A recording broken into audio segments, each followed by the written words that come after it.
The rain had already started falling when the little girl spoke. Her voice was so soft that it almost disappeared under the noise of the busy restaurant. But the CEO heard it. "My mommy is sick, but she still works."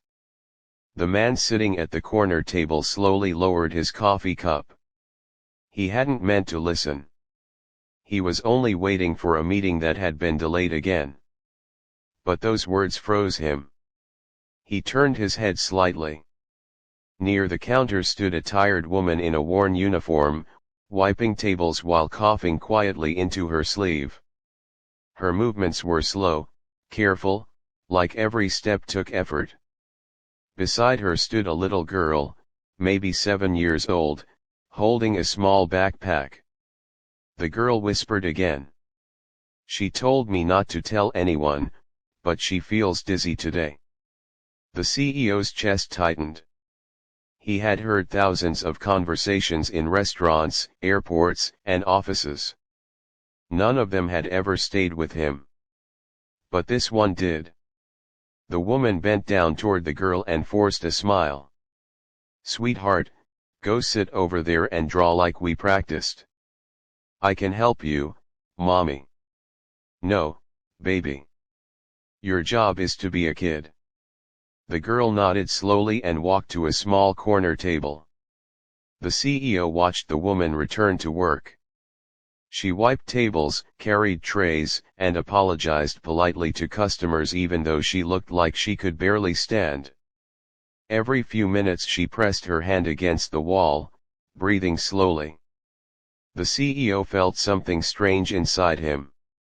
A feeling he hadn't felt in years. Concern. He stood up. Normally, he never interfered with strangers' lives. His world was boardrooms, investments, and billion-dollar decisions. But this felt different. He walked toward the girl first. She was drawing with a dull crayon on a napkin. A small house. A sun. And 2 stick figures holding hands. "Hi," he said gently. The girl looked up with wide eyes. "Hello. What are you drawing?" "My house. And my mommy." "Where are you in the drawing?" She pointed proudly. "I'm the small one. Mommy is the tall one." He smiled. "What's your name?" "Lily." "That's a beautiful name." She hesitated, then asked carefully, "Are you rich?" The question surprised him so much that he laughed softly. "Why do you ask?" "Because rich people eat at that table." She pointed to the expensive corner where he had been sitting. He nodded. "Sometimes." She looked back at her drawing. "Mommy says rich people are busy. They don't notice little people like us." The CEO looked toward the woman again. She was carrying a tray when suddenly her hand slipped. A glass shattered on the floor. Customers gasped. The manager rushed over angrily. "What are you doing? That's the 3rd mistake this week." "I'm sorry," she said quickly, trying to kneel and clean the glass. "You're too slow, you're sick all the time, and now this." "I can still work." The manager's voice grew louder. "Customers are complaining. If you can't handle it, maybe you shouldn't be here." The girl at the table stood up immediately. "Don't yell at my mommy." Everyone turned. The woman looked horrified. "Lily, sit down." But Lily's small fists were clenched. "My mommy works harder than anyone." The restaurant went quiet. The CEO stepped forward. "That's enough." The manager turned. "And who are you?" The CEO reached into his pocket and placed a simple black business card on the counter. The manager read the name. His face turned pale. "Oh sir, I didn't realize." "Yes," the CEO said calmly. "You didn't realize." He looked at the woman. "You should sit down." "I can't," she said weakly. I'll lose my job. Not today. The manager quickly changed his tone. Of course she won't lose her job. The CEO looked at him coldly. No. She won't. The woman swayed slightly. The CEO quickly pulled out a chair. Please. For the first time, she allowed herself to sit. Lily ran over and hugged her. Mommy, you're shaking. I'm okay. But she wasn't. The CEO noticed the pale color of her skin and the deep exhaustion in her eyes. How long have you been sick? He asked gently. She hesitated. It's nothing serious. Lily whispered, the doctor said she needs surgery. The woman closed her eyes. Lily. The CEO leaned forward. What kind of surgery? She looked embarrassed. It's complicated. And expensive. How expensive? She looked down. More than I could earn in 10 years. The CEO sat quietly for a moment. Then he asked Lily, why did you come to work with your mom today? Because she fainted yesterday, Lily said softly. I was scared to leave her alone. The CEO felt something heavy in his chest.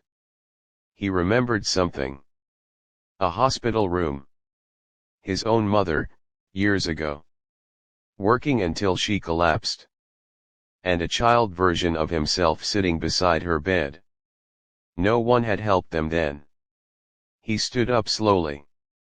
What hospital did you visit? The woman looked confused. Why? Because you're going back there today. I can't afford that. He smiled gently. You won't need to. She shook her head immediately. I can't accept charity.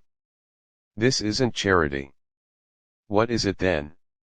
He looked at Lily. An investment. Lily blinked. In what? In your mom getting better. The woman stared at him. You don't even know us.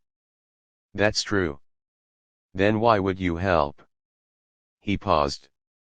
Because someone should have helped my mother once. But no one did. Silence filled the restaurant. Lily tugged his sleeve. Will mommy stop coughing if she gets surgery? Very likely. Lily smiled so brightly that it almost hurt to see. Then you're like a superhero. The CEO laughed softly. I'm definitely not that. But inside, something had already changed. Within an hour, a car from his company arrived. Within 2 hours, the woman was admitted to the best hospital in the city. Doctors ran tests immediately. The CEO stayed in the waiting room with Lily. She swung her feet nervously. Are hospitals scary? Sometimes. Will mommy be okay? I think she will. After a long time, a doctor approached. You're the one who brought her in. Yes. You came just in time. The CEO felt his heart skip. What do you mean?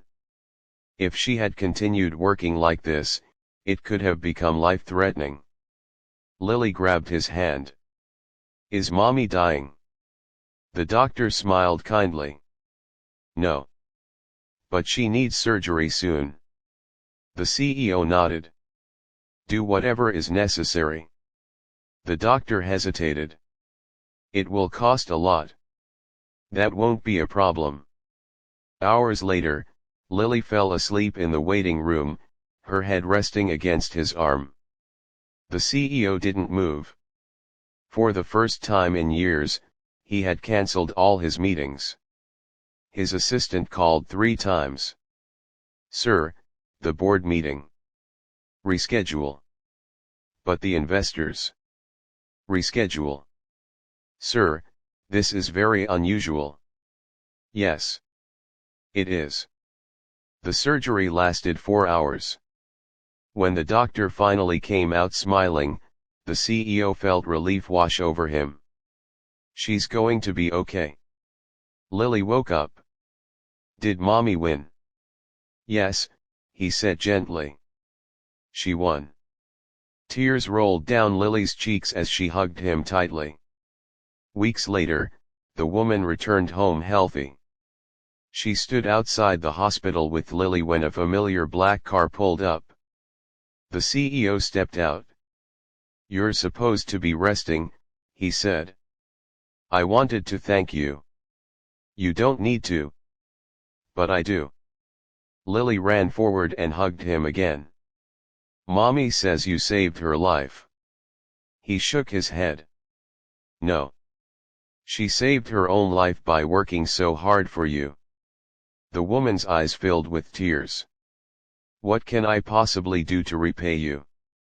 He thought for a moment. "Take care of Lily." "I always will. And, when you're strong again, come work for my company." Her eyes widened. "As what?" He smiled. "As someone who reminds us what hard work really looks like." Lily raised her hand excitedly. "Can I visit too?" "Anytime. Even the rich people table." He laughed. "Yes. Especially that table." The little girl looked up at her mother and whispered again. "See, mommy, rich people can notice little people." The CEO heard her. And this time, he smiled. Because sometimes, the quietest whisper can change everything.